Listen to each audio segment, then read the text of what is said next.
स्वागत है दोस्तों आप सभी का अपने यूट्यूब चैनल में। दोस्तों आज का ये वीडियो दोस्तों जेक बोर्ड के दोस्तों क्लास 10 के सभी विद्यार्थी के लिए दोस्तों वेरी मोस्ट इंपोर्टेंट वीडियो होने वाला, ठीक है।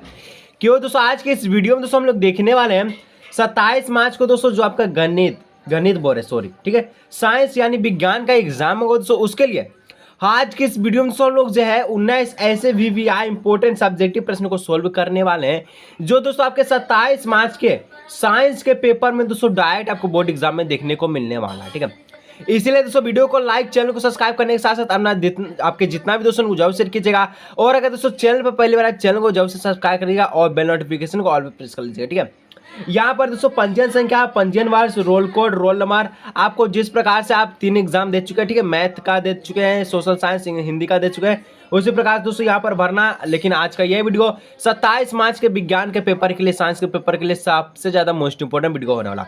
तो चलिए आज का ये शानदार वीडियो को स्टार्ट करते हैं। चलिए दोस्तों सबसे पहले दोस्तों सेक्शन ए है। सेक्शन ए में दोस्तों टोटल 7 को प्रश्न पूछेगा, आप 5 का उत्तर दीजिएगा, ठीक है। जैसे कि आप दोस्तों मैथ में, ठीक है, हाल ही फिलहाल में 5 से 25 का आपका एग्जाम हो मैथ का, जैसे कि आपको जानते होंगे, ठीक है, कैसे आपको उत्तर देना था। चलिए पहला प्रश्न दोस्तों, विद्युत आवेश का एसआई मात्रक लिखिए और एक इलेक्ट्रॉन पर कितना आवेश होता है विद्युत आवेश आपको बताना। देखिए विद्युत आवेश का एसआई मात्रक दोस्तों कूलम होता है और एक इलेक्ट्रॉन पर दोस्तों 1.6 इंटू 10⁻⁻90 कूलम होता है, ठीक है। ये होता है, आपको नोट कर लीजिएगा।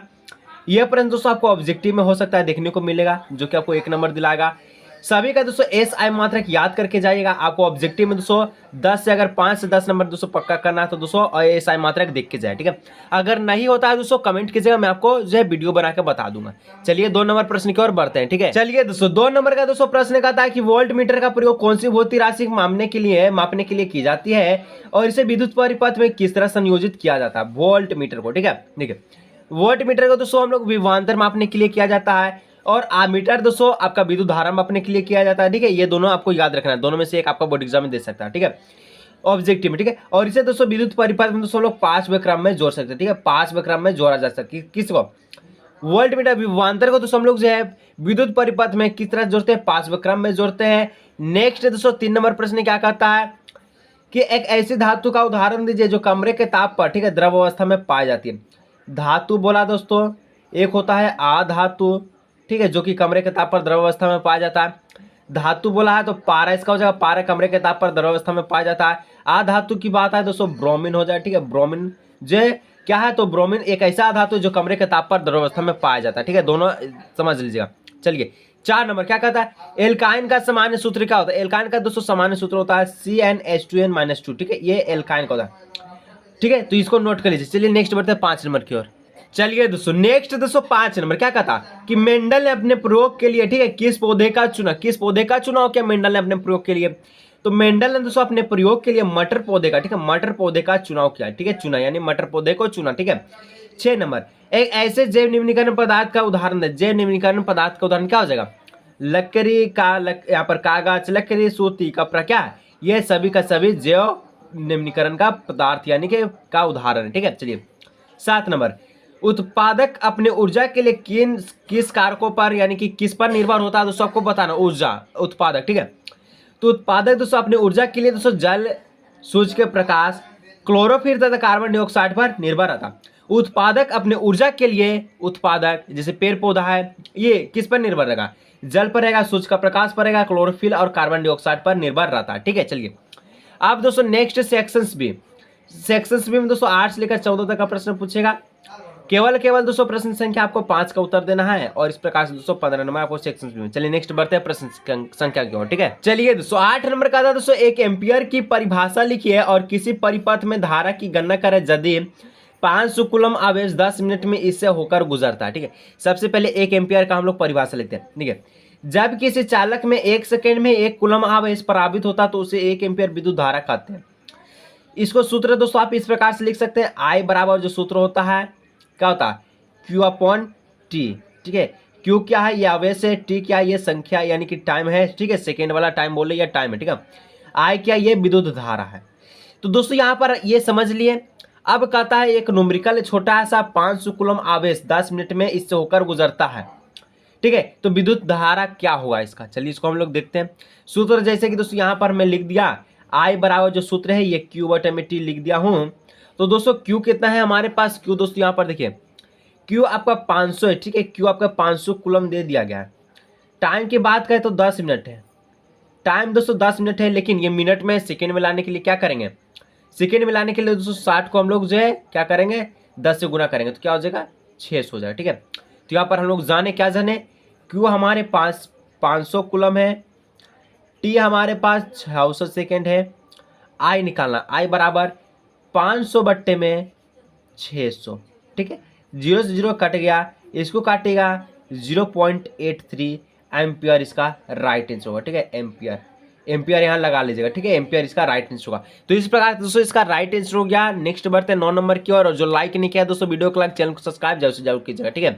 क्या कहता है देखिए 9 नंबर कहता है दोस्तों, निम्नलिखित को क्या कीजिए स्पष्ट कीजिए। पहला कि किसी तार का प्रतिरोध उसके अनुप्रस्थ काट के क्षेत्रफल में परिवर्तन के साथ किस प्रकार परिवर्तित होता है आपको बताना है। देखिए तो किसी तार का प्रतिरोध दोस्तों उसके अनुप्रस्थ काट के क्षेत्रफल में वृद्धि होने पर प्रतिरोध बढ़ता है, जबकि उसके अनुप्रस्थ काट के क्षेत्रफल में कमी होने पर प्रतिरोध घटता है। जब क्या होगा, जो अनुप्रस्थ काट का जो क्षेत्रफल दोस्तों जब एरिया बढ़ेगा तो क्या होगा, प्रतिरोध भी बढ़ेगा। जब एरिया कम होगा तो क्या होगा, उसका क्षेत्रफल यानी कि आपका जो है प्रतिरोध घट जाएगा, ठीक है। चलिए नेक्स्ट बढ़ते हैं प्रश्न की ओर, ठीक है। चलिए दोस्तों यहाँ पर देखिए बी नंबर है कि किसी चालक का प्रतिरोध किन कारकों पर निर्भर करता है आपको बताना। किसी चालक का प्रतिरोध किन कारकों पर निर्भर करता है। देखिए किसी चालक का प्रतिरोध दोस्तों निम्नलिखित कारकों पर निर्भर करता है। पहला देखें तो चालक की लंबाई पर, एक इसके लिए सूत्र याद करिएगा, आर बराबर दोस्तों रो एल बट्टे में ए, ठीक है। बस ये सूत्र यहाँ पर याद करके अगर इसको पढ़ लेते इसी पर सब है, ठीक है। चालक की लंबाई पर, ठीक है, चालक की लंबाई पर निर्भर करेगा, चालक के अनुप्रस्थ काट के क्षेत्रफल पर निर्भर करेगा, चालक की पदार्थ के प्रकृति जिसको हम लोग रो कहते हैं, आर बराबर रो एल बटे में ए, ये फॉर्मूला याद रखिए। उसके बाद ये तीनों पॉइंट आप लिख सकते हैं, ठीक है, कोई दिक्कत की बात नहीं है, ठीक है। चलिए अब 10 नंबर दोस्तों क्या कहता है कि विद्युत टोस्टरों तथा विद्युत स्तारियों के तापमान अव्यय शुद्ध धातु के ना बनाकर मिश्र धातु के क्यों बनाए जाते हैं।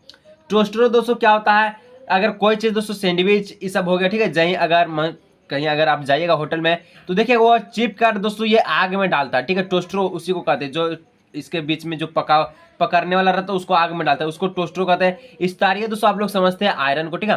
तो ये दोस्तों बोला है कि शुद्ध, यहाँ पर शुद्ध धातु के नाम बनाकर मिश्र धातु का क्यों बनाया था। अगर शुद्ध धातु का बनाता ये तो आग में जाते ही गल जाता है, ठीक है, इसीलिए। देखिए तो विद्युत टोस्टर तथा विद्युत स्तारिय के तापमान अव्यय शुद्ध धातु का नाम बनाकर दोस्तों किसी मिश्र धातु का बनाया जाता है, क्योंकि दोस्तों मिश्र धातु का जो गलनांक है शुद्ध धातु की क्या अपेक्षा काफी होता है, काफी ज्यादा होता है, जिसके कारण यह गर्म होने पर जल्दी क्या होता है, पिघलता नहीं है, ठीक है। अगर दोस्तों मिश्र धातु का ना रहता तो दोस्तों जैसे आग में डालता, भट्टी में डालता, वो क्या होता है, पिघल जाता है। इसलिए दोस्तों इसको मिश्र धातु को बनाया गया शुद्ध धातु की अपेक्षा में, ठीक है। तो यह समझिए कि विद्युत टोस्टर चाहे आयरन हो गया, स्त्री हो गया, ठीक है, इसको हम लोग दोस्तों मिश्र धातु का बनाते हैं ताकि दोस्तों इसका जो गलनांक ये ज्यादा रहे, जिसके कारण आप प्रेस कर सकते हैं कपड़ा, ठीक है, सैंडविच खा सकते हैं पकाकर, ठीक है। चलिए नेक्स्ट बढ़ते हैं 11 नंबर, ठीक है। चलिए दोस्तों 11 नंबर का था दोस्तों 3 पर्यावरण हितैषी अभ्यास लिखे, ठीक है। देखिए तो यहाँ पर लिख सकते हैं 3 पर्यावरण हितैषी अभ्यास निम्नलिखित है, क्या क्या हो जाएगा देखिए हम लोग यहाँ पर। पहला कि प्लास्टिक के थैले के स्थान पर कपड़े की थैली का इस्तेमाल करना चाहिए। अगर पर्यावरण का 3 हितैषी अभ्यास लिखना है तो प्लास्टिक के कम से कम थैले का उपयोग करने के बजाय क्या, तो आपको कपड़े के थैले का उपयोग करना चाहिए। गाड़ी की अपेक्षा दोस्तों साइकिल का उपयोग ज़्यादा करना चाहिए, लेकिन अब तो चाहिएगा कि मुझे बुलेट चाहिए, ठीक है, अपाची चाहिए, लेकिन इससे पर्यावरण होता है प्रदूषित, ठीक है। इसलिए कहा है कि गाड़ी की अपेक्षा साइकिल का प्रयोग करना चाहिए, लेकिन ऐसे तो कोई करता नहीं है, ठीक है। चलिए 3 नंबर, हर जगह कूड़ा कचरा नहीं जमा करना चाहिए, ठीक है। हर जगह कूड़ा कचरा जमा करने से क्या होता है, गंदगी फैलता, मच्छर लगता है, ठीक है। इस प्रकार से पर्यावरण का 3 हितैषी अभ्यास लिख दिए। चलिए 12 नंबर हम लोग देखते हैं क्या कहता। तो 12 नंबर का दोस्तों प्रश्न कहता है कि समजात अंग से आप क्या समझते हैं, उदाहरण दे। समजात अंग से दोस्तों आप क्या समझते हैं, देखिए ऐसे अंग जो उत्पत्ति तथा रचना में दोस्तों उसका जो रचना उत्पत्ति और रचना में समान हो, पर दोस्तों उसका कार्य जो है अलग अलग होता है, ठीक है। रचना या कहें या, ठीक है, उसका यहाँ पर रचना या बनावट उसका सेम हो, लेकिन उसका कार्य जो है कार्य करने का जो सीमित है यानी कि अलग अलग हो, ठीक है, उसी को हम लोग समजात अंग कहते हैं। उदाहरण बोला है, उदाहरण पहला देखिए पक्षी के जो पंख है दोस्तों तथा घोड़े के जो अग्रपात है ये दोनों क्या है, इसका बराबर है, लेकिन पक्षी का जो पंख है ये उड़ने के लिए होता है और घोड़ा का अग्रपात इसका जो कार्य दौड़ने के लिए होता है, लेकिन बनावट एक है, रचना एक है, कार्य अलग अलग है। उसी प्रकार से मनुष्य की जो बाजू है दोस्तों तथा गाय के अग्रपात, दोनों का दोनों इसका यानी कि जो बनाया है दोस्तों, यानी कि रचना इसका समान है लेकिन दोनों का कार्य अलग है। मेढक के अग्रपात हो गया दोस्तों, चाहे पक्षी का पंख हो गया, दोनों का जो बनावट रचना एक ही लेकिन कार्य अलग अलग है, बस उसी को हम लोग समझात श्रेणी कहते हैं, यानी कि समझात अंग कहते हैं। ठीक है, चलिए नेक्स्ट 13 नंबर बढ़ते हैं। ठीक है, चलिए दोस्तों 13 नंबर का था परितंत्र में दोस्तों अपमार्जक की क्या भूमिका है। अपमार्जक नहीं होता तो क्या होता दोस्तों, परितंत्र का आपको बताना। ठीक है, अपमार्जक क्या होता है दोस्तों, ये एक प्रकार का कूड़ा कचरा को अपघटित करने के लिए एक है सूक्ष्म जीव होता है। ठीक है, चलिए तो परितंत्र में दोस्तों अपमार्जक मृत जैव अवशेषों का निपटारण करता है, यह मृत शरीर को अपने भोजन के लिए प्रयोग करता है तथा वे जटिल पदार्थों को सरल पदार्थों में परिवर्तित कर देता है। अपमार्जक क्या होता है, जो मृत शरीर है दोस्तों उसको गलाने के लिए, ठीक है, अपघटित करने के लिए क्या करता है, तो उसमें सहायक करता है, पर्यावरण में यह सहायक करता है। चाहे कोई भी चीज हो, कूड़ा कचरा हो, ठीक है, जो धरती के नीचे अगर आप दफनाना चाहते हैं या उसको मान के चलिए जैसे साग सब्जी का दोस्तों या फिर कूड़ा कचरा, ठीक है, उसको आप बिक देते हैं तो उसको दोस्तों अपमार्जक जो पूरी तरह से निपटारण कर लेता है। ठीक है, इसी कारण जो है परितंत्र में अपमार्जन की भूमिका होती है। ठीक है, सारे गरे पदार्थ को क्या करता है, तो यह पूरी तरह से अपघटित कर लेता है। ठीक है, चलिए नेक्स्ट दोस्तों प्रश्न संख्या 14। ठीक है, कि समजातीय श्रेणी क्या है, उदाहरण के साथ समझाइए। तो ऐसी कार्बनिक यौगिक दोस्तों जिसमें एक ही प्रकार के क्या होता है, पर्याक्तमक समूह होते हैं, समजातीय श्रेणी कहते हैं। ठीक है, जैसे कि दोस्तों आप कह सकते हैं, क्या कह सकते हैं कि CH3OH, C2OH, C3H7OH, लास्ट में क्या दिख रहा, OH, यहाँ पर भी OH, यहाँ पर भी OH। पर्याक्तमक समूह क्या है इसका, तो पर्याक्तमक समूह जो है दोस्तों इसका जो है बराबर है, यहाँ भी आपका एल्कोहल है, यहाँ भी एल्कोहल है, यहाँ भी एल्कोहल है। तो बस ऐसी कार्बनिक यौगिक जिसमें एक ही प्रकार के पर्याक्तमक समूह तो उसे समजातीय श्रेणी कहते हैं। बस सिंपल सा लिख देना है। चलिए नेक्स्ट दोस्तों सेक्शन सी। तो सेक्शन सी का दोस्तों जो वीडियो है, ठीक है, ये अगले पार्ट में बनेगा दोस्तों। और जो लाइक नहीं किया दोस्तों वीडियो को एक लाइक कर लीजिएगा दोस्तों, और चैनल को सब्सक्राइब करने के साथ साथ दोस्तों बेल नोटिफिकेशन को ऑल पे सेट कर लीजिएगा और अपने दोस्तों के साथ इस वीडियो को जरूर शेयर कीजिएगा। तो दोस्तों सेक्शन सी का जो वीडियो है दोस्तों नेक्स्ट पार्ट में जल्दी से आने वाला है दोस्तों, इसलिए चैनल को सब्सक्राइब जरूर कीजिएगा। चलिए हम लोग मिलेंगे अगले नेक्स्ट वीडियो में। ठीक है।